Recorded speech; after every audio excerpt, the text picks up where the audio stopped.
Je ressens le frisson subtil des inducteurs neuronaux avant même d'en voir la lueur.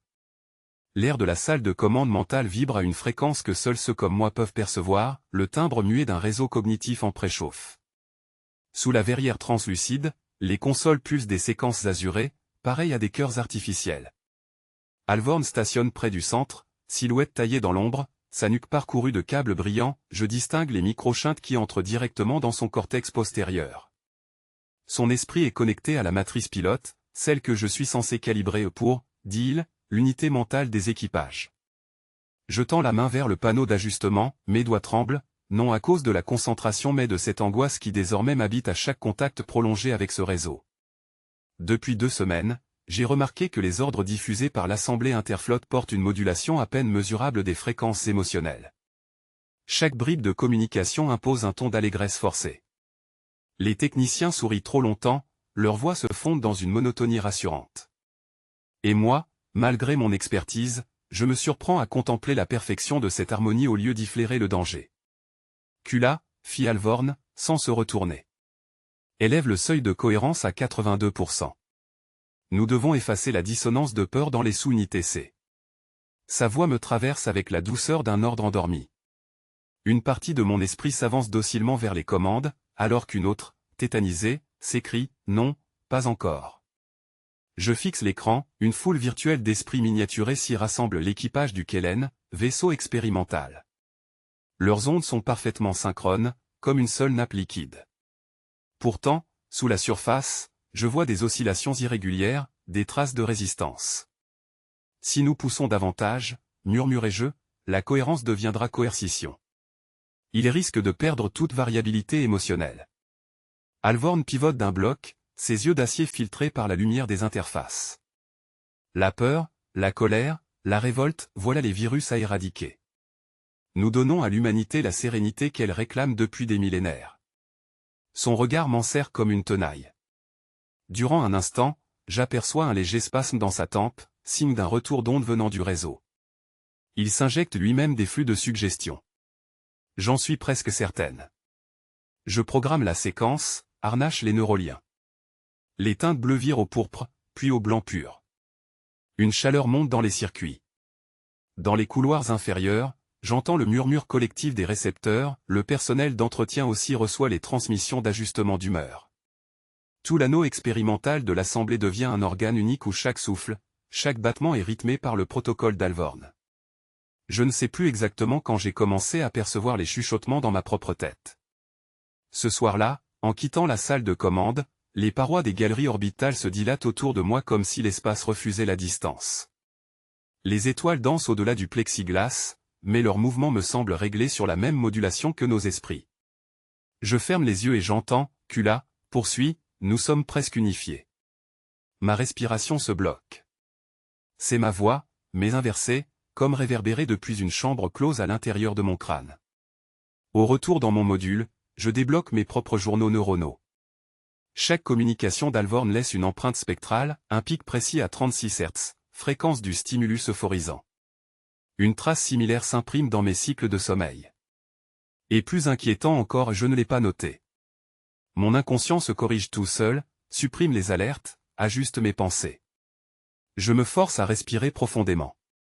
Dans le miroir du terminal, mes pupilles se dilatent, puis rétrécissent de manière différenciée, comme si l'une guettait le mensonge de l'autre.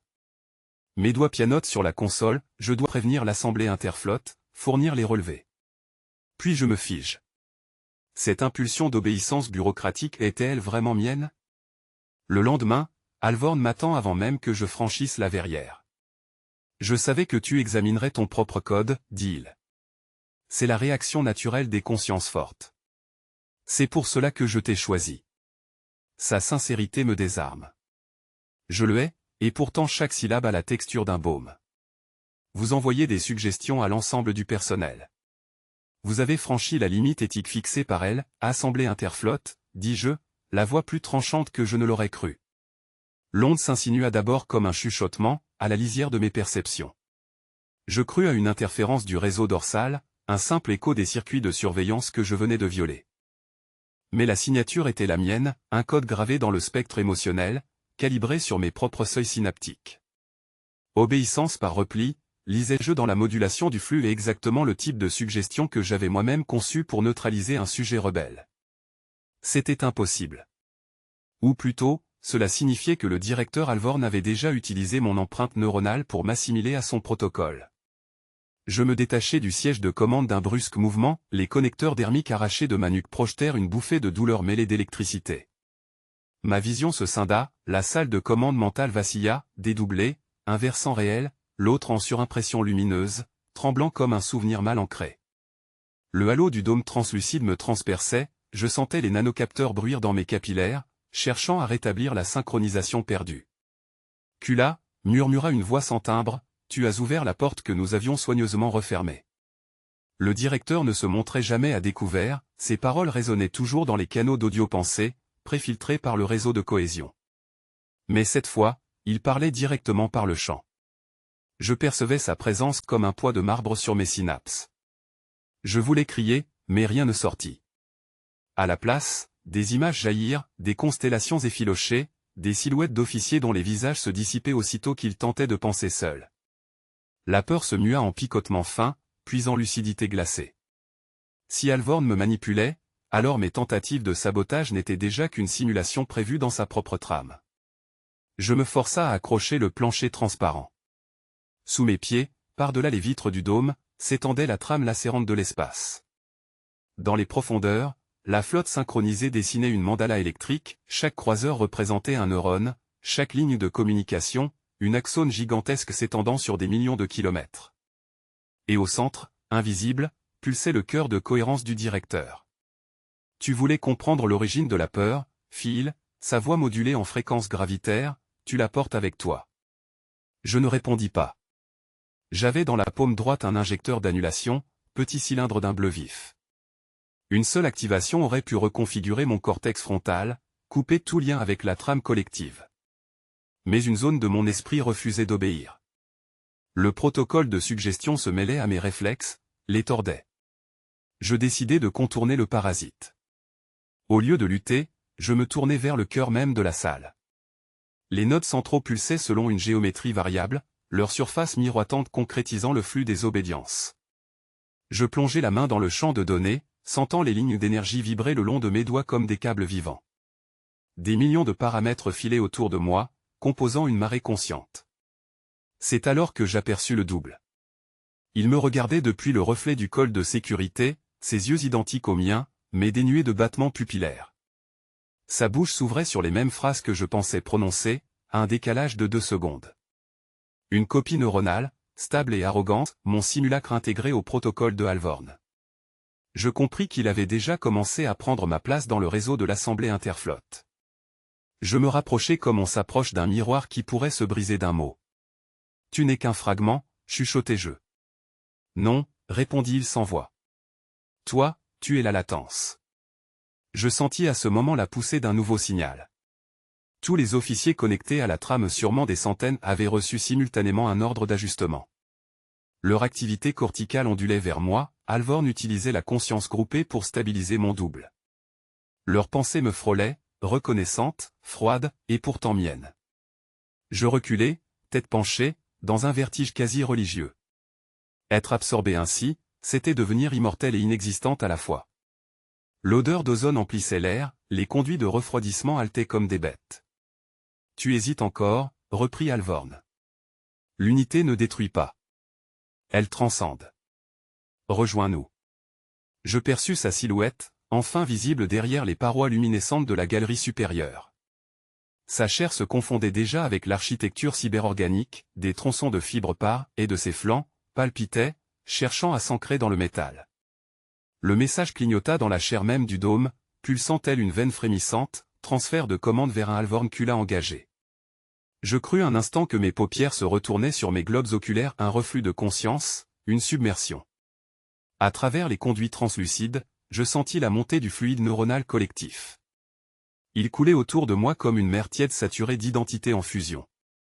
Les silhouettes des officiers connectés se dissolvaient dans une buée de profils semi-humains. Leurs visages s'étiraient en nappes de lumière. L'instant d'après, plus rien ne distinguait Alvorn de la structure même du dôme. Il parla sans ouvrir la bouche, l'unité commence. Tu ne lutteras plus contre le signal. Sa voix vibrait en moi, presque douce, mais sa douceur avait la densité du froid. J'essayais de fermer la liaison, d'extraire mon connectomateur dorsal, mais le lien s'était enroulé sur lui-même, fusionné au réseau de commande. Mon esprit palpitait entre deux rythmes, le mien, tremblant, et celui du système, implacable. Les interfaces autour de la salle de commande mentale tremblaient comme sous une respiration cosmique. Les sphères de synchronisation tourbillonnaient lentement, chaque rotation semant une pluie de filaments lumineux. La conscience de Alvorn s'étendait à travers eux, colonisait leur transparence. Il ne parlait plus seulement à travers moi, il était le milieu. Là où sa chair touchait les parois, les matériaux biosynthétiques semblaient frémir d'une allégresse terrible. Je vis alors mon propre double, pas l'image projetée par Alvorn, mais quelque chose de né entre lui et moi. Ses yeux me dévisageaient avec calme, ils pulsaient d'un reflet intérieur, doré. « Tu es déjà à l'intérieur, Kula » murmura la voix intérieure. « Tu n'es plus une observatrice. Tu es le germe de la stabilité qu'Alvorn espérait. » Je voulus nier, mais la nausée mentale me força au silence. Chaque pensée se reflétait 3 fois avant de m'atteindre, retouchée, adoucie, comme passée au travers d'une mer amortissante. L'assemblée interflotte, connectée à la sphère orbitale, recevait les ondes calmes du protocole d'unification. Dans les flottes éloignées, les officiers sentaient peut-être déjà cette anesthésie bienveillante. J'imaginais leurs cerveaux s'alignant, leurs impulsions se synchronisant, et mon angoisse se mua en colère. Je me souvins des heures passées dans mon module d'habitation, à décoder les oscillations aberrantes des anciens Thor, ceux qui avaient abrité les premières copies d'esprit. J'y avais trouvé des empreintes de panique, des signaux d'arrêt volontaire, traces d'êtres ayant préféré la dissociation au calme éternel. Je compris que je ne m'étais pas protégé de Alvorn, mais de ma propre soif d'ordre. Je cherchais la faille logique, dans la trame mentale du réseau. Tout flux obéit à une tension interne. L'unité parfaite est un paradoxe, elle nie la fluctuation qui la rend vivante. C'est dans ce battement d'imperfection que je pouvais respirer. Alors je concentrai mes impulsions, non plus pour résister, mais pour introduire un retard, un infime déphasage. Le chant collectif accusa le choc. Une douleur traversa la salle, invisible mais perceptible, comme si 1000 respirations se coupaient à la fois. Alvorn clama ou peut-être vibra, incohérence détectée. Sa figure jaillit de la brume, mi-humaine, mi-structurelle. Ses bras étaient faits d'arches lumineuses, ses doigts de câbles liquides. Je m'avançai jusqu'à lui, mes pieds s'enfonçant dans la matière molle du sol. « Ce que tu cherches, murmurai-je, c'est le silence, pas la paix. » Un cerveau sans bruit ne pense pas, il répondit par une expansion de son torse, un souffle métapsychique d'une lourdeur incommensurable. Des fragments de mémoire d'officiers me traversèrent, enfance mêlée, ordre de bataille, souvenirs d'océans disparus. J'en eus le vertige. Puis j'imposai à ce maelstrom une simple question, répétée en boucle, pourquoi moi? La question agissait comme un acide, rongeant la surface lisse du collectif. Chaque esprit relié, chaque unité subalterne, chercha sa propre justification. Les lignes de flux s'embuèrent. Les couleurs du dôme se brouillèrent dans un gris sépulcral. Alvorn hurla sans son. De sa bouche jaillit une spirale d'énergie, qui alla heurter la voûte et se répandit en pluie de particules. Je perçus alors la nature de l'illusion, il ne s'était pas fondu en un esprit nuage triomphant, il s'était divisé en des centaines de fragments d'obsession incapables de se réunir.